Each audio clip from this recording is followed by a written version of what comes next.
Hi guys, nandito na naman tayo.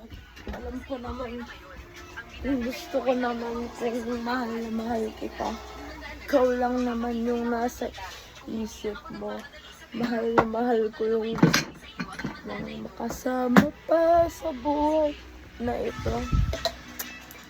Ikaw lang naman nasa isip mo.